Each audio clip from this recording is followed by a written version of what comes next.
Welcome back to my channel. मैं हूं अंकित अग्रारी। आज हम लोग टॉपिक इन न्यूज़ में देखेंगे कि पीएम मोदी टू इनॉग्रेट केन बेटवा रिवर लिंकिंग नेशनल प्रोजेक्ट। कहीं ना कहीं हमारा जो कंट्री है वो ज़्यादातर जो डिपेंडेंसी है हम लोग का कंट्री का वो किसके ऊपर है? एग्रीकल्चर के ऊपर है। एग्रीकल्चर पे हायर डिपेंडेंसी होने की वजह से कभी कभी हमारे कंट्री के अंदर में सही से रेनफॉल नहीं होते हैं। रेनफॉल होते हैं तो इम्बैलेंस होते हैं, कहीं पे ज़्यादा होते हैं तो कहीं पे कम होते हैं, जिसकी वजह से हम लोग को कहीं पे ड्रॉट देखने को मिलता है, कहीं पे फ्लड देखने को मिलता है।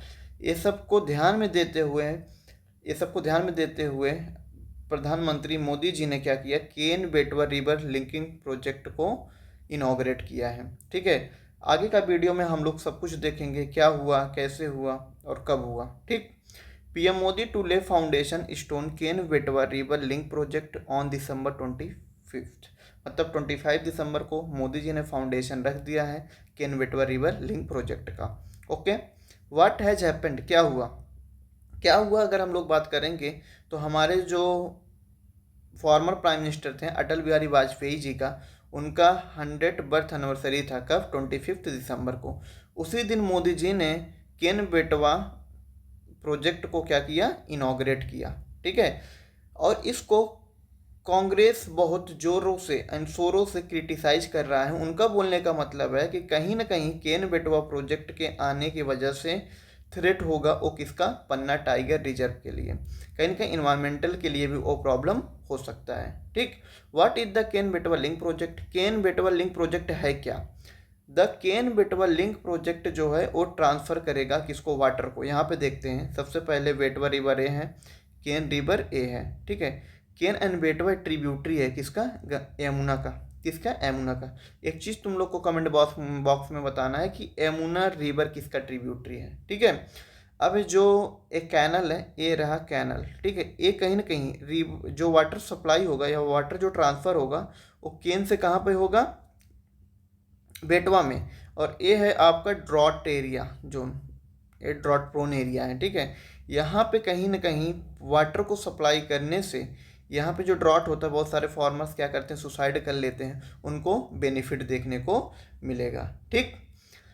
अब यहाँ पे है the Ken Betwa link canal will be, इसका जो लेंथ होगा वो कितना होगा? 2 to 1 किलोमीटर, मतलब 221 किलोमीटर, इंक्लूडिंग 2 किलोमीटर टनल, जिसके अंदर में 2 किलोमीटर का टनल भी देखने को मिलेगा।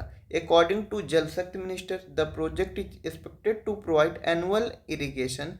कहीं ना कहीं according to Jal Shakti minister के अकॉर्डिंग 10.262 लाख हेक्टेयर इरिगेशन देखने को मिलेगा, जिसमें 8.11 देखने को मिलेगा मध्य प्रदेश में, 2.51 लाख देखने को मिलेगा हेक्टेयर कहाँ पे? उत्तर प्रदेश में। और जिसके वजह से 62 लाख पीपल को फ्रेश ड्रिंकिंग वाटर सप्लाई भी देखने को मिलेगा, और इलेक्ट्रिसिटी भी जनरेट होते हुए दिखेगा। 103 megawatt of hydro power, 27 megawatt of solar power. Okay, ये रहा जो अभी हम लोग बात की। इसका आंसर जरूर करना कमेंट बॉक्स में। ये है आपका बेटवा रिवर, ये है आपका केन रिवर। ठीक है, केन बेटवा यमुना का ट्रिब्यूटरी है, ये मैं बताया। ये है आपका कैनाल, और यमुना वाला जरूर बताना है तुम लोग को। Okay, it is the first project under the national perspective plan. ठीक है, जो कब आया था? 1980 में। ये पहला केन बेटवा का फर्स्ट प्रोजेक्ट है किसका? नेशनल एनपीपी का, नेशनल पर्सपेक्टिव प्लान का। ये प्लान के अंदर में क्या था? देखो, हमारे कंट्री के अंदर पेनिनसुला एंड हिमालयन बोल के होता है। ठीक है, कुछ हिमालय से रिवर निकल कर जो हिमालयन होते हैं, जो हमारे पेनिनसुला एरिया में जो फ्लो करते हैं वो होते हैं पेनिनसुला रिवर। अब पेनिनसुला में हम लोग बात करेंगे तो 16 प्रोजेक्ट थे, जिसके अंदर हम लोग को केन बेटवा प्रोजेक्ट देखने को मिलता है, लिंक प्रोजेक्ट। ठीक है, अब हिमालयन में से 14 लिंक प्रोजेक्ट थे। ठीक है, 14 लिंक प्रोजेक्ट थे जो हिमालयन रिवर, मतलब हिमालयन रिवर से कितने लिंक करने का सोच रहा था गवर्नमेंट? 14 को। और पेनिनसुलर रिवर में कितना को लिंक करना चाह रहा था? 16 को। Okay, 2 phase. ये जो कंप्लीट होगा, इसका जो फेज होगा वो 2 फेज में होगा केन बेटवा लिंक प्रोजेक्ट का। नंबर 1 में होगा दौधाम डैम, ठीक है, कॉम्प्लेक्स। पहला फेज में देखने को मिलेगा दौधाम डैम, जो अभी हमारे नरेंद्र मोदी जी क्या किए, इनॉग्रेट किए। ओके, उसके बाद फेज 2 में हम लोग को देखने को मिलेगा जिसके अंदर 3 कंपोनेंट्स होगा, lower old dam, Bina complex project and Kota barrage will be constructed. ठीक, ये है, आप देख सकते हैं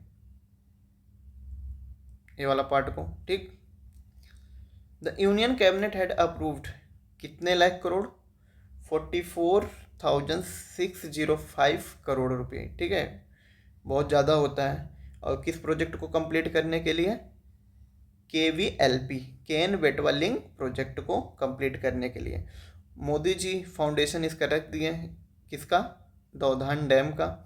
दौधान डैम जो होगा वो कितना लंबा होगा, 2031 मीटर लॉन्ग, और जिसका 1233 मीटर जो होगा वो क्या होगा, अर्थन मतलब ले से बना होगा, क्ले से, मिट्टी का। और उसके बाद रेस्ट 798 देखने को मिलेगा और कंक्रीट का। और डैम का जो हाइट होगा वो कितना होगा, 77 metre. Okay, according to Jal Shakti minister के अकॉर्डिंग क्या होता है, उन्होंने बोला है कि 9,000 हेक्टेयर ऑफ लैंड, ठीक है, क्या होगा, सबमर्ज हो जाएगा डैम के अंदर। और अफेक्टिंग हो गए, कितना अफेक्टिंग देखने को मिलेगा, मतलब कम से कम 10 विलेज को अफेक्ट देखने को मिलेगा।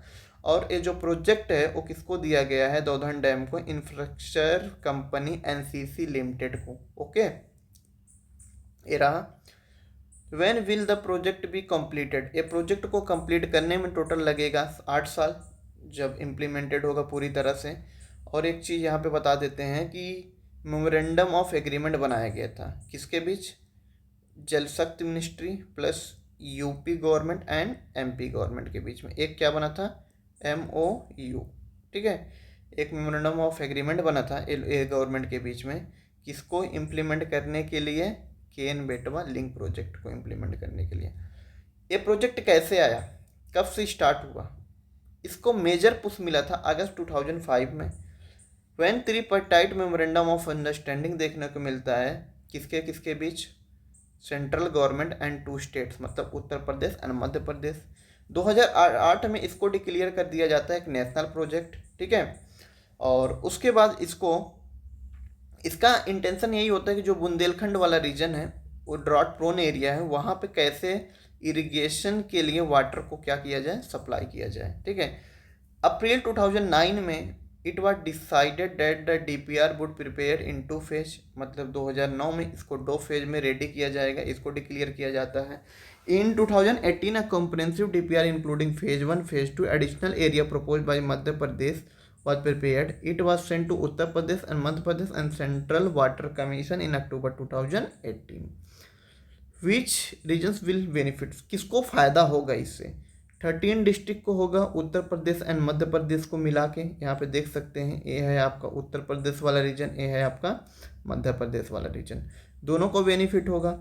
According to Jal Shakti ministry the project will be immense benefit the water starved reason.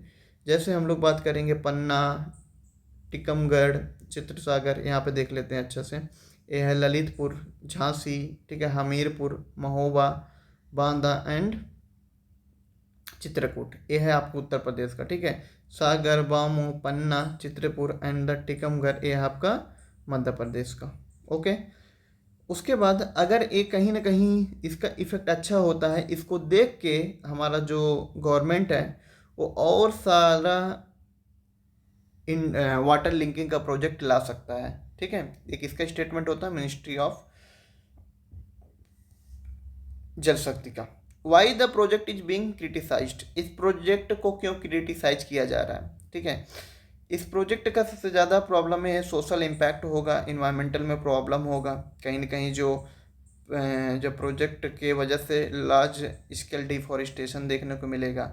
ये पहला प्रोजेक्ट है जो कहीं ना कहीं एक डायरेक्टली नेशनल पार्क को इफेक्ट करेगा, पन्ना नेशनल पार्क को एंड टाइगर रिजर्व को। उसके बाद है इसमें बोला गया कि हाइड्रोलॉजिकल डेटा निकालना चाहिए जिससे पता चले कि जो केन एंड बेटवा है कितना सरप्लस वाटर है, मतलब अभी के टाइम पे कितने सरप्लस वाटर हैं इसका जो ट्रांसफ़र हम लोग कर सकते हैं किसमें, बेटवा रिवर में। ओके, ये रहा पन्ना नेशनल पार्क। पन्ना नेशनल पार्क के बीच में ही डैम देखने को मिल रहा है। ठीक है, last year IIT Bombay scientist के द्वारा एक स्टडी किया गया जिसमें पाया गया कि अगर हम लोग बहुत ज़्यादा मात्रा में कहीं से भी वाटर ट्रांसफ़र करते हैं, जिसके वजह से रेनफॉल डेफिसिट देखने को मिलता है, अप्रॉक्स कितने परसेंट, 12%। ठीक है, और इसको सुप्रीम कोर्ट में भी भेज दिया गया था। सुप्रीम कोर्ट एक कमेटी बैठाया था जिसका नाम सेंट्रल एम्पावर्ड कमेटी था। वो क्वेश्चन करता है कि क्या जो ड्रॉट प्रोन एरिया है, मतलब जहाँ पे इरिगेशन फैसिलिटीज़ नहीं है, क्या उसके लिए ये प्रोजेक्ट ट्राइबल है, इसके जगह पे कोई दूसरा ऑप्शन नहीं हो सकता है। ठीक है, सीएससी और पूछता है कि क्या जितना पैसा हम लगा कि इस प्रोजेक्ट को बना रहे हैं, क्या वो इकोनॉमी को उतना एडवांटेज या बेनिफिट दे पाएगा। ठीक है, the submergence of 98 square kilometre of Panna national park where tiger had gone, मतलब जिस एरिया को हम लोग सबमर्ज कर रहे हैं वहाँ पे 2009 में टाइगर का एक्सटेंट देखने को मिला था, जिसके बाद हम लोग क्या किए थे, बाहर से मतलब री इंट्रोडक्शन किए थे किसका, टाइगर का। ठीक, और उसके बाद जो दौधन डैम है, मैं जैसे कि यहाँ के स्लाइड में बताया कि दौधन डैम जो है वो इनसाइड है किसके, पन्ना नेशनल पार्क का। ठीक, the union environmental minister approved इस construction inside the core of Panna tiger reserve despite no precedent of the such heavy infrastructure project deep within the, ऐसा कंट्री में पहला प्रोजेक्ट है जो हाई क्वांटिटी में deforestation होगा, मतलब डिफॉरेस्टेशन देखने को मिलेगा। ठीक है, जिसमें 2 to 3 मिलियन ट्री को क्या किया कर दिया जाएगा, काट दिया जाएगा। ठीक, और इसी बोलता है कि जिसकी वजह से कहीं ना कहीं उसका टाइगर का जो पॉपुलेशन है फिर कहीं ना कहीं हम लोग को उसमें डिक्रीमेंट देखने को मिलेगा।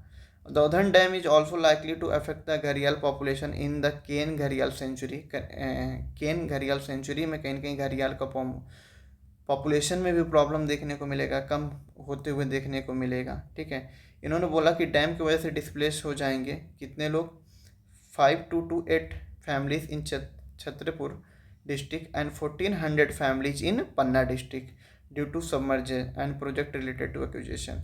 और इसके वजह से पन्ना डिस्ट्रिक्ट में बहुत तरह का प्रोटेस्ट देखने को मिलता आया है कि जिसकी वजह से इन्वायरमेंटल में प्रॉब्लम होगा, जिसकी वजह से वहाँ पे काफ़ी ज़्यादा डिफॉरेस्टेशन होगा, उसके वजह से प्रॉब्लम होगा। आज का वीडियो इतना ही, थैंक यू सो मच।